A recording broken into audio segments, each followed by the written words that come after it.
Buenas tardes, mi nombre es Héctor Madrigal Gómez y este es mi video del segundo parcial de la materia de Derecho Colectivo. El título séptimo del capítulo tercero de la Ley Federal del Trabajo reglamenta al contrato colectivo de trabajo. Este concepto se contiene en el artículo 386. Es el mismo convenio celebrado entre uno o varios sindicatos de trabajadores y uno o varios patrones o uno o varios sindicatos de patrones con objeto de establecer condiciones según las cuales deba prestarse el trabajo en una o más empresas o establecimientos. El artículo 387 en el segundo párrafo responde acerca del interrogante de la constancia de representatividad, la cual acredita que el sindicato cuenta con una representación de los trabajadores, por lo que deberá ser acompañada al emplazamiento a huelga como requisito en términos del artículo 920 de esta ley. La constancia de representatividad a que se refiere el artículo 390 bis tendrá una vigencia de 6 meses a partir de la fecha en que ésta sea expedida. En caso de que el sindicato emplazante estalle la huelga en el centro de trabajo, la vigencia de dicha constancia se prorrogará hasta en tanto concluya este conflicto. El artículo 390 bis nos dice que esta solicitud se hace por un escrito y contendrá el nombre de la parte solicitante, así como el domicilio en el que se hacen las notificaciones correspondientes. Asimismo, deberá señalarse el domicilio, nombre o datos de identificación del patrón o centro de trabajo, así como la actividad a la que se dedica. También, la solicitud deberá ser acompañada por un listado en el que se acredite que el sindicato solicitante cuenta con el respaldo por lo menos de 30% de los trabajadores cubiertos por el contrato colectivo. Este listado deberá incluir el nombre, CURP, fecha de contratación y firma autografiada por los trabajadores que respalden a este sindicato solicitante. El artículo 390 nos menciona que el contrato colectivo de trabajo deberá celebrarse por escrito bajo pena de nulidad. Será triplicado, entregándose un ejemplar a cada una de las partes. Se depositará el otro tanto ante el Centro Federal de Conciliación y Registro Laboral, ante quien cada una de las partes celebrantes debe señalar su domicilio. Dicho centro deberá asignársele un buzón electrónico.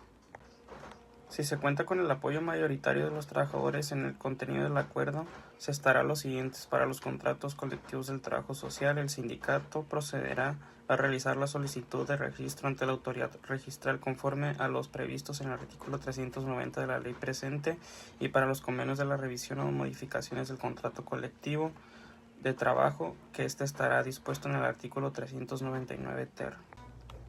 En el caso de que el contrato colectivo de trabajo inicial o el convenio de revisión no cuente con el apoyo mayoritario de los trabajadores cubiertos por el mismo, el sindicato podrá ejercer su derecho a huelga en caso de haber promovido el emplazamiento correspondiente, y también podrá prorrogar o ampliar el periodo de prehuelga con el objeto de continuar con la negociación y someter el acuerdo a una nueva consulta, observándose así lo establecido en los artículos 997 en su fracción quinta de esta ley. En el procedimiento de consulta previsto en el presente artículo, el voto personal, libre y secreto de los trabajadores se ejercerá de una forma individual y directa.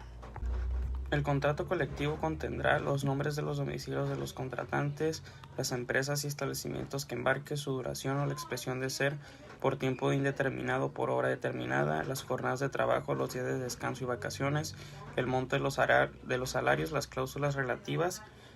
También contendrá la disposición sobre la capacitación o adiestramiento inicial que se debe impartir a quienes vayan a ingresar a laborar a la empresa o establecimiento, así como las bases sobre la integración y funcionamiento de las comisiones que deban integrarse de acuerdo con esta ley, los demás estipulaciones que convengan a las partes también.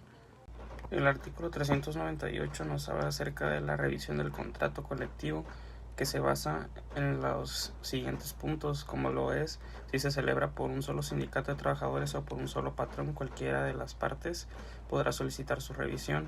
Si se celebra por varios sindicatos de trabajadores, la revisión se hará siempre que los solicitantes representen el 51% de la totalidad de los miembros de los sindicatos, por lo menos.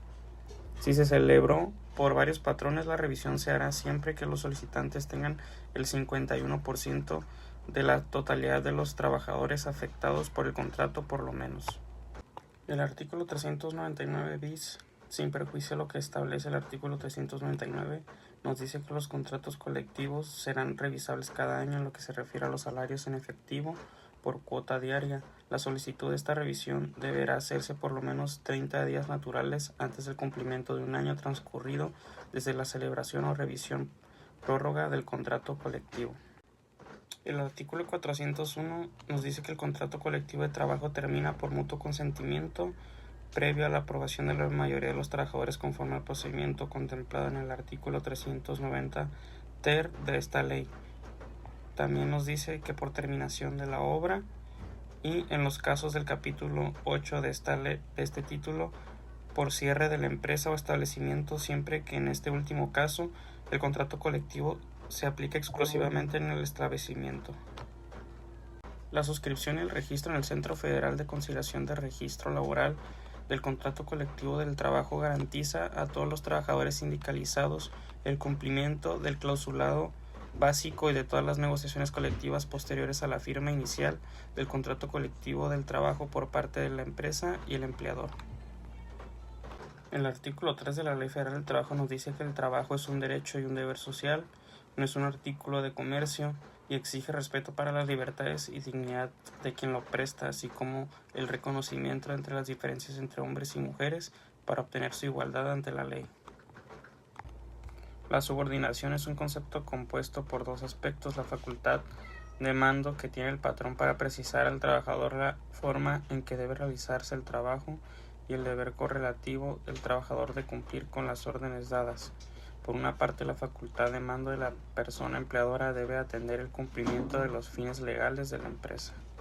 La naturaleza jurídica de los contratos colectivos del trabajo se da desde su naturaleza, ya que es de origen social y también de orden público, y reúne las siguientes características, que son la bilateralidad, obligatoriedad, generalidad y que es una fuente de derecho.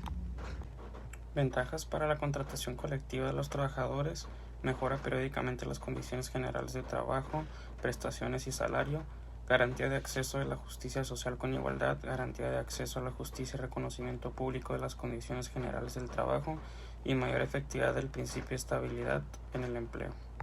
Ventajas de la contratación colectiva para el empleador: garantiza el cumplimiento de los objetivos legales de la empresa, se establecen topes máximos de la CGT derivado del principio de igualdad, se garantiza la colaboración con calidad en el trabajo para una mejor competitividad, mayor certidumbre jurídica en las relaciones laborales y evita la competencia desleal entre empleadores.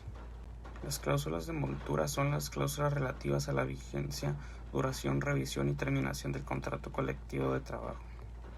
El elemento obligatorio del contrato colectivo del trabajo se desarrolla en dos vertientes: las normas que tienen como finalidad asegurar la efectividad del contrato colectivo del trabajo, como aquellas que establecen violaciones o sanciones al contrato colectivo del trabajo. Las normas fijan las obligaciones del sindicato frente a la empresa y viceversa. Entre estas se encuentran, por ejemplo, la obligación del sindicato de entregar recibos y facturas. Las cláusulas del elemento normativo se refiere al objeto del contrato y se integra por todas aquellas cláusulas que constituyen normas generales que rigerán la prestación de servicios en la empresa y sus establecimientos y que deberán reflejarse en los contratos individuales de trabajo que suscriban los sindicalizados, como la que se refiere a la titularidad del sindicato firmante del contrato colectivo del trabajo. La titularidad es algo que puede cambiar, por lo mismo no representa una definitividad, pues basta con que el sindicato pierda la mayoría de la democracia de la asamblea. El proceso de legitimación del contrato colectivo de trabajo se da a través del Centro Federal de Conciliación y el Registro Laboral. Este verifica que se haya hecho del conocimiento a los trabajadores el contrato colectivo del trabajo y que éste cuente con el respaldo de la mayoría de los trabajadores mediante un voto personal, libre y secreto.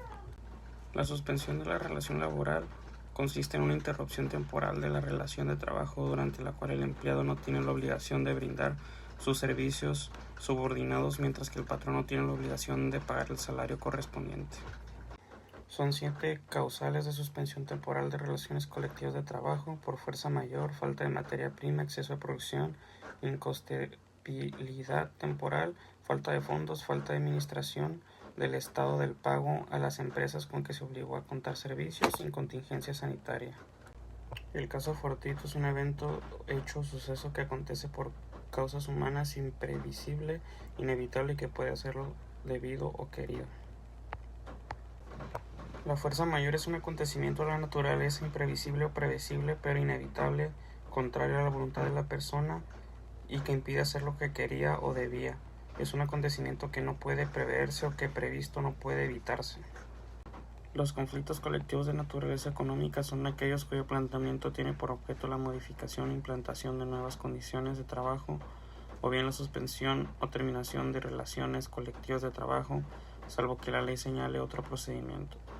El artículo 431 nos menciona que el sindicato y los trabajadores podrán solicitar cada 6 meses del tribunal que verifique si subsienten las causas que originaron la suspensión. Si el tribunal resuelve que no subsienten, fijará un término no mayor de 30 días para la reanudación de trabajo. Si el patrón no los reanuda, los trabajadores tendrán derecho a una indemnización señalada en los artículos 50. Las causas de suspensión laboral se pueden dar por mutuo acuerdo. Este sucede cuando ambas partes pueden establecer motivaciones y términos bajo los cuales se dará una suspensión de nacimiento, adopción, acogimiento o guarda con fines de adoptar. El artículo 48 del Estatuto de los Trabajadores regula este tipo de situaciones. También prestaciones por riesgo durante la gestación o lactancia. Este es uno de los casos que la ley contempla para solicitar una suspensión laboral. La incapacidad temporal, conforme al artículo 45 del Estatuto de los Trabajadores, también contempla este tipo de suspensión laboral. El ejercicio de cargo público. Este estatuto permite la suspensión cuando la persona en cuestión haya sido elegida para ejercer un cargo público representativo. El artículo 434 nos menciona las causas de terminación de las relaciones de trabajo. Tenemos la fuerza mayor o el caso fortuito no imputable al patrón o su incapacidad física o mental o su muerte que produzca como consecuencia necesaria, inmediata y directa la terminación de los trabajos. Por segundo tenemos la incosteabilidad notaria y manifiesta de la explotación. En el tercer caso tenemos el agotamiento de la materia objeto de una industria extractiva. En el cuarto tenemos los casos del artículo 38 y en el quinto tenemos el concurso o quiebra legalmente declarado si la autoridad competente o los acreedores resuelven el cierre definitivo de la empresa o la reducción definitiva de sus trabajos.